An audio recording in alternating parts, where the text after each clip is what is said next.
Hello everyone, so তোমালোকৰ ACৰ এখন notice আহিছে ফাইনেল এডমিশ্যনত তোমালোকে কি নিব লাগিব বা কিমান কৈ পেমেন্ট কৰিব লাগিব তাৰ ওপৰত আহিছে সো চাই লবা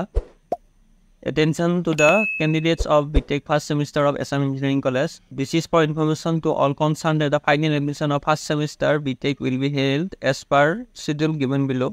They are asked to deposit rupees 6525 in AC number. So তোমালোকে rupees 6525 টকা তোমালোকে ষ্টুডেণ্ট ৱেলফেয়াৰ ফাণ্ডত দিব লাগিব এইটো এচি নম্বৰ দি থৈ দিছে আৰু rupees 1819 MA ফাণ্ডৰ কাৰণে দিব লাগিব এইটো AC number at state bank of ইণ্ডিয়াৰ দিব লাগিব through onlinesbi.com state bank collect onlinesbi.com state bank collector দ্বাৰা তোমালোকে অনলাইনেৰে পইচাটো পঠাই দিব লাগিব and De R asked two submit one online payment receipt. So final admissionত তোমালোকে এইখিনি যোনখন তোমালোকে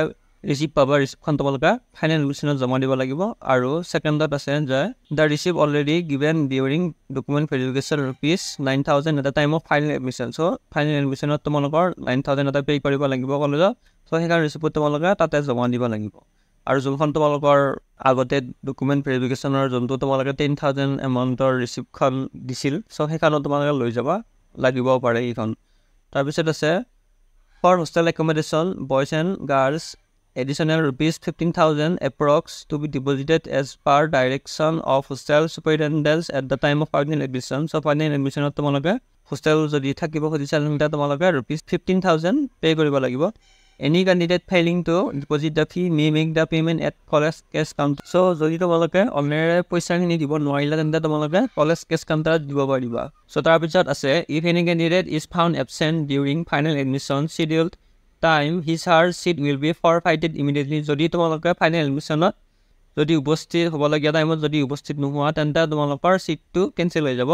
তাৰ পিছত আছে during final admission all students must produce the college admission form along with a set of xerox copy of the document listed in table 2. So final admissionত তোমালোকে table 2 দিয়া গোটেইবোৰ ডকুমেন্টছৰ অৰিজিনাল কপি লৈ যাবা আৰু তাৰ লগত এটা কপি xerox কপি লৈ যাবা সো ইয়াত তোমালোকে কোন দিনা কোনটো ব্ৰাঞ্চৰ কাৰণে মাতিছে চাই ল'বা ডেট অফ ফাইনেল এডমিশ্যন 28 তাৰিখ আৰু 29 তাৰিখ.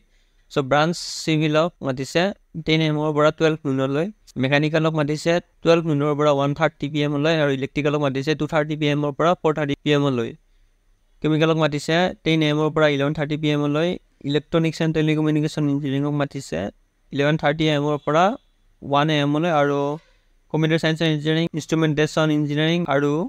industrial and production engineering of 1:30 pm bora 3 pm loi matise aru place AC auditorium main building. There was a note below says that the students will have to occupy the allotted hostel seats immediately after allotment. Classes orientation program will be started after final admission to be notified in the time in the college website. So, tomologa hostel allot war pisota tomologa immediately hostel seat to loba lagibo নহলে tomologar hostel seat to nupo aru tar pisot classes orientation heibor tomologa final admission or pisot website ot paba notify kori dibo je kon dinar pora class start hobo. Income certificate below 2 lakhs BPL certificate to be along with enclosed with payment received in students funds for WAVE's government fees. So jar income certificate ase below 2 lakhs and BPL certificate ase so yate rupees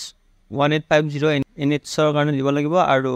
rupees 2350 its karone dibo lagibo. Tar pisot tomolokor yate এখন form এখন দিছে AC ৰ পৰা so এইখন tomoloke print কৰি আনি তোমালোকে এখন বক্স বিলাক তোমালোকে ফিল আপ কৰিব লাগিব সো এইবোৰ তোমালোকে ফিল আপ কৰি লৈ যাবা আৰু এইখন তোমালোকে ডকুমেন্ট ভেৰিফিকেশনত লাগিব ফাইনেল এডমিশ্যনত আৰু তাৰ পিছত তলত দিয়া আছে যে documents to be submitted at the time of document verification cum provisional admission 2024 to 25 so table 2 এইখনে সো ইয়াত তোমালোকৰ যোনবোৰ ডকুমেন্ট ভেৰিফিকেশনত লাগিছিল সেইবোৰ লাগিব মাত্ৰ তোমালোকৰ নতুনকৈ যদি সিট এলট হৈছে তেন্তে সিট এলটমেন্ট লেটাৰখন নতুনকৈ লাগিব আৰু একচেপ্টেড লেটাৰখন নতুনকৈ লাগিব বাকি এবাৰ কৈ দিছো passport size photograph with name on the back side number পিছত লিখি লৈ যাব লাগিব seat open letter and accepted letters from DTE permanent resident certificate PRC CW rank card admit card class 12 mark sheet class 12 pass certificate class 10 admit card certificate for age proof class category certificate ই applicable যাৰ আছে লৈ যাব EWS certificate যাৰ আছে লৈ যাব PW certificate যাৰ আছে লৈ যাব আৰু গভৰ্ণমেন্ট স্কুল কোটা যাৰ আছে লৈ যাব সো এইখিনি আছিল এই নতুন নোটিছখন বাকি নেক্সট ভিডিঅ'ত লগ পাম ধন্যবাদ।